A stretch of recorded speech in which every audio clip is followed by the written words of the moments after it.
JAC. నా పేరు రవికుమార్ ప్రజాపతి. మాది మానుకోట, మహబూబ్ నగర్లో ఉన్నాను. మహబూబాబాద్ నుండి సివిల్ సర్వీసెస్ ఎగ్జామ్ అంటే దేశంలోనే అత్యున్నత ఉద్యోగాలకు జరిగే ఒక పరీక్ష. ఒకటి కాదు, 23 రకాల ఉద్యోగాలు ఉంటాయి. ఆ 23 రకాల ఉద్యోగాలకి ఒక్కటే ఎగ్జామ్ ఉంటుంది. ఆ ఒక్క ఎగ్జామ్ రాస్తే 23 రకాల ఉద్యోగాల్లో ఏదో ఒకటి వస్తుంది. 1000 పోస్టులు ఉంటాయి. అటువంటి అద్భుతమైన ప్లాట్ఫామ్, దేశ అత్యున్నత రాజకీయ నాయకులు, ప్రైమ్ మినిస్టర్, చీఫ్ మినిస్టర్లకు కూడా బ్రెయిన్గా పనిచేసే అటువంటి ఐఏఎస్ అధికారులు, ఐపీఎస్లు, ఐఆర్ఎస్లు, ఇటువంటి అధికారులను తయారు చేసే ఎగ్జామ్లో జరుగుతున్న ఒక కుట్ర అనేది మనకెవరికి తెలీదు. మన చుట్టూ ఎన్నో కుట్రలు ఉంటాయి, కానీ మనకు తెలీదు. మనకు కనిపించవు. కనిపించినా వాటి పట్ల ప్రత్యేకంగా మనం శ్రద్ధ పెట్టాం. మన ముందు యాపిల్ భూమి మీద పడ్డది, కానీ పట్టించుకోలే. ఒకడు భూమి మీద పడ్డది అంటే భూమి ఆకర్షణ శక్తి ఉందనగానే అవునా అన్నాం. అలాగే మన చుట్టూ అనేక రకాల అన్యాయాలు, కుట్రలు మన పైన జరుగుతూనే ఉన్నాయి, కానీ మనకు తెలియదు. నిమ్మకు నీరెత్తినట్టుగానా, ఇంకా మీరు ఎలా అనుకున్నా పర్లేదు, మనము ఒక రకమైన మత్తులో ఉన్నాం. ఆ మత్తులో ఉండేలాగా చేశారు. సో ఇది ఎవరు చేశారు? ఇవన్నీ మనం మాట్లాడడానికి ముందు మొదటగా అసలు బీసీలు అంటే ఎవరు, ఈ బహుజనులు అంటే ఎవరు? చాలా వరకు మనం అనుకుంటాం బహుజనులు అంటే, నిజంగా చెప్పాలంటే చాలామంది దళితులు అనుకుంటున్నారు. మొన్నటి వరకు కొన్ని పార్టీలు ముందుకు వచ్చేసి బహుజనులు అనగానే అది దళితుల పార్టీ అనుకున్నారు. నిజానికి బహుజనులు అంటే ఎవరు? ఎక్కువగా సమాజంలో ఉన్న వర్గాలు. మరి అట్లా చూసుకుంటే బీసీలు కదా. అయితే మరి బీసీలు అంటే ఎవరు? బీసీలు అంటే ఎవరు అంటే, నిజం చెప్పాలంటే మళ్ళీ బీసీ అంటే బ్యాక్వర్డ్ క్యాస్ట్ కాదు. బీసీ అంటే బ్యాక్వర్డ్ క్లాసెస్. అంటే ఇందులో అనేక కులాలు కలిసి ఉన్నాయి. ఇంకా చెప్పాలంటే బీసీలలో ముస్లింలు ఉన్నారు, బీసీలలో క్రిస్టియన్లు ఉన్నారు. మతం మారితే దళితులందరూ మళ్ళీ ఇళ్ళకే వచ్చేస్తారు బీసీసీగా. ఇంకా చెప్పాలంటే ట్రైబల్ కూడా ఉన్నారు. మీకు పాండిచేరికి వెళ్తే బీసీలో బ్యాక్వర్డ్ ట్రైబ్స్ ఉంటారు.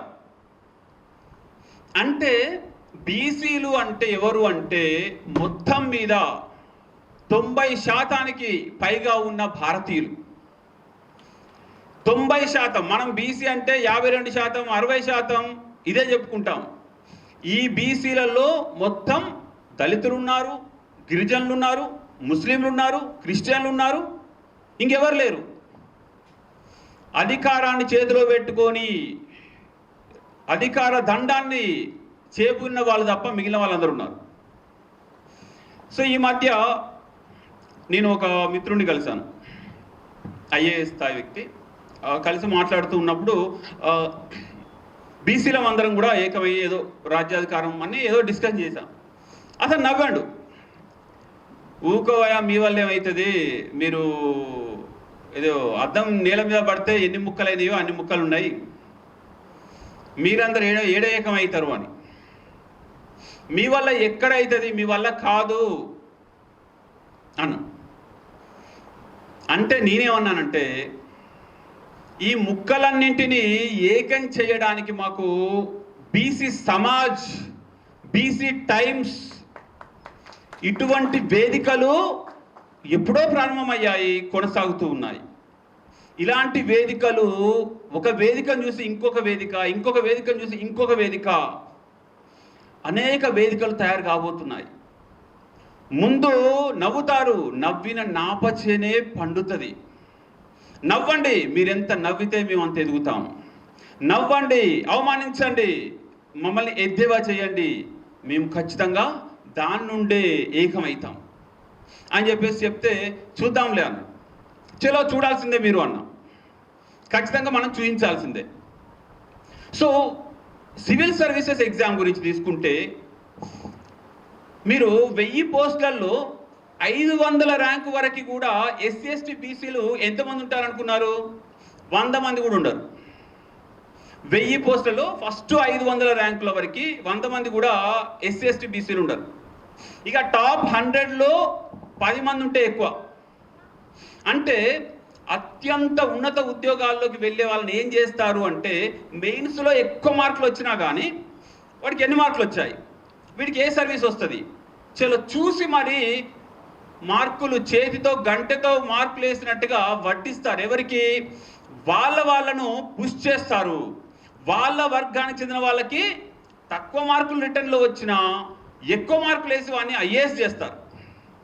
అదే మనకు ఎక్కువ మార్కులు మెయిన్స్లో వచ్చిన ఇంటర్వ్యూ మార్కులు తగ్గించి మరి మనల్ని మళ్ళొకసారి రాయి బిడ్డ. మనం ఏమనుకుంటాం, అయ్యో నేను ఇంకా కష్టపడాలేమో, రాలేదు, ఇంకా చదవాలి, నేను ఇంకా ఇంప్రూవ్ కావాలనుకుంటాం. అనుకొని మళ్ళీ చదివి మళ్ళీ పోతాం. మళ్ళీ మనం ఇక్కడ గల్లీ నుండి ఢిల్లీ దాకా ఇంటర్వ్యూకి పోవడం అంటే అంత ఆషామాషిగా. పోయిన తర్వాత మళ్ళీ అవే మార్కులు, మళ్ళా వస్తాం. ఈసారి ఏదో ఇంకా కష్టపడాలనేమో, నేను దేవుడు నన్ను, ఇక మనకు ఉంటుంది కదా కామన్ సైకాలజీ, మన తలరాత ఇదే అనుకొని మళ్ళీ కష్టపడడం, మళ్ళీ పోతాం. అరే ఎన్నిసార్లు పోయినా ఇప్పుడు వడ్డించడం దగ్గర 10 సార్లు తిరిగినా వాడు మన దగ్గర రాగానే ఎత్తలేడు, గంట పక్కన పెట్టుకున్నాడు. మనం మళ్ళా వేస్తున్నాం. లిటరల్గా 4 సార్లు ఇంటర్వ్యూ దాకా వెళ్ళొచ్చాక ఏ జాబ్ రాకుండా ఒక బీసీ బిడ్డ ఏ జాబ్ లేక నిరుద్యోగిగా నిలబడితే ఎలా ఉంటుంది, వాళ్ళ బాధ ఎలా ఉంటుంది? మా నాన్న అయితే కుండలు చేసే వృత్తి, ఏడ్చేసాడు, నువ్వు మా కులంలో లేకపోతే ఇక్కడెందుకు పుట్టినవురా అని. అదే నువ్వు కూడా ఇంకొంచెం మంచి కుటుంబంలో పెద్ద దాంట్లో పుడితే నీకు మార్కులు వచ్చేటి, నీకు ఇవన్నీ సదుపాయాలు దొరికిండేది కదా. అప్పటికి కూడా ఇంకా మంచి కుటుంబంలో పుట్టాలనుకున్నాం కానీ అసలు దీని వెనుక ఉన్న అసలు శత్రువులు ఎవరో తెలియదు మనకి. మనం ప్రతిరోజు యుద్ధం చేస్తున్నాం, మనకుండే అనేక సమస్యలతో యుద్ధం చేస్తున్నాం. కానీ ఈ అన్ని సమస్యలకు కారణం ఎవరు? ఆ సమస్యల మాతృక ఎక్కడుంది అంటే అది రాజ్యాధికారంలో ఉంది. ఆ రాజ్యాధికారం మన చేతిలో లేనంత వరకు మనం ఇలా రోజువారీ సమస్యలతో సతమతం అవుతూ యుద్ధం చేస్తూనే ఉంటాం.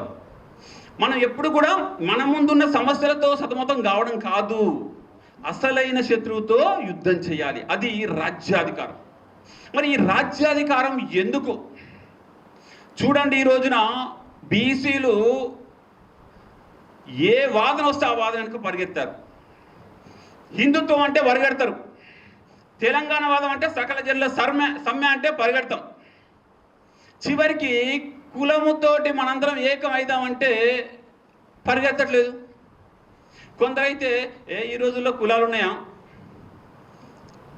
కొందరు అంటారు ఈ రోజుల్లో కులాలు ఉన్నాయా? అసలు అంత గ్లోబలైజ్డ్ వరల్డ్, అసలు కులం లేనిది ఎక్కడ? అసలు కులం లేనిది ఎక్కడ చెప్పండి? ప్రతి చోట మనకు కనబడకుండానే కులం ఉంది. అది మనం చూడకుండా కళ్ళకి పొరలు పెట్టుకొని కూర్చున్నాం. కొన్ని విషయాల్లో ఈ అగ్రవర్ణాలుగా చెప్పబడుతున్న వాళ్ళ నుండి మనం చాలా నేర్చుకోవాలండి. వాళ్ళు ఎంత చక్కగా వాళ్ళ కోసము యునైట్ అవుతున్నారు, వాళ్ళ కోసం తాపత్రయపడుతున్నారు. మరి మనకెందుకు లేదా తాపత్రయం?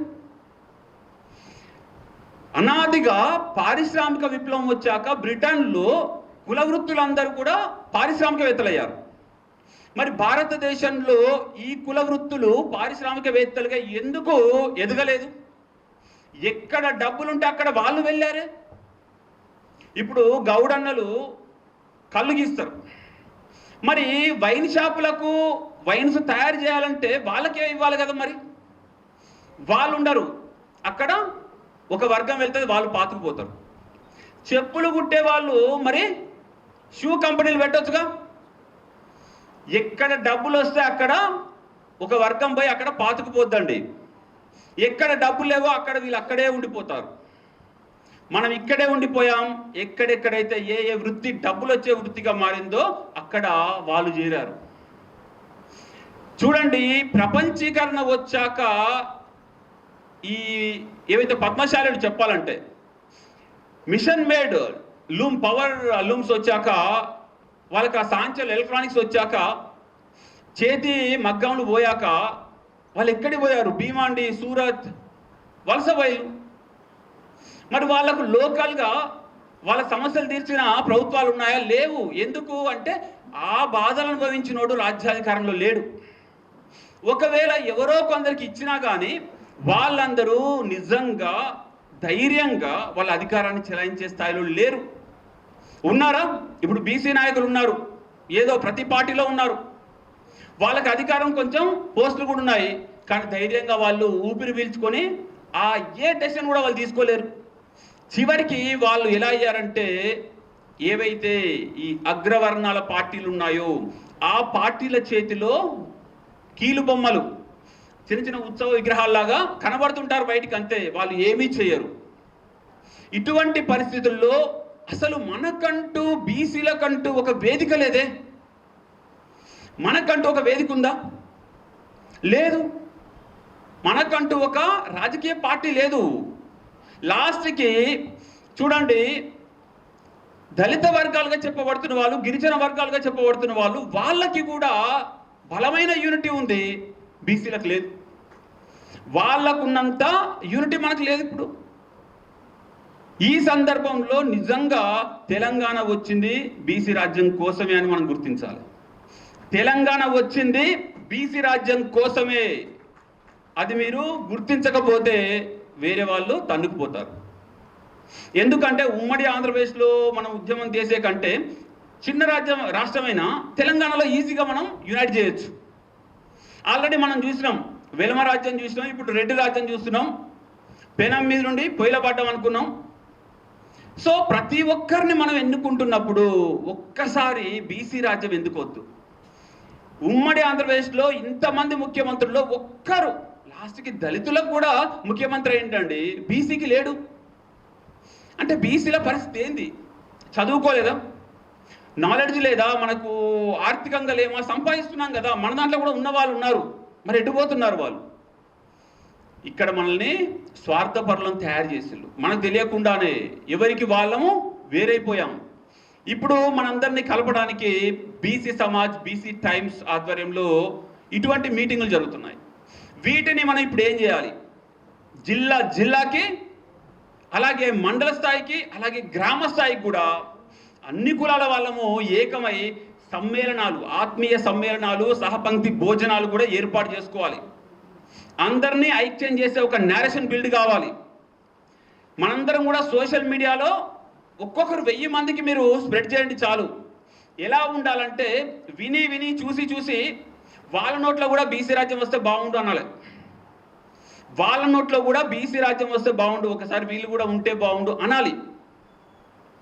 సో ఈ బీసీ రాజ్య నిర్మాణానికి ఇక్కడికి వచ్చిన ఇంద్రధనస్సులాగా అన్ని కులాల నుండి వచ్చిన ఒక్కొక్క దళాధిపతులు, మీరు వెళ్ళి ఒక్కొక్కరు 10,000 మందిని ఇన్ఫ్లుయెన్స్ చేయగలరు. ఇటువంటి మీటింగ్లని మీరే మీ యొక్క మండలాల్లో, గ్రామాల్లో లీడ్ చేయాలి. సో అతి త్వరలో మన కళ్ళ ముందే బీసీ రాజ్యం నిర్మించబడాలి. ఇదేదో భవిష్యత్తులో ఎప్పుడో 50 ఏళ్ళకో 100 ఏళ్ళకో వస్తుందని వెయిట్ చేసేది కాదు. ఒక విషయాన్ని జరుగుద్ది అని చెప్పాలంటే ముందు మనమే నిర్మించాలి.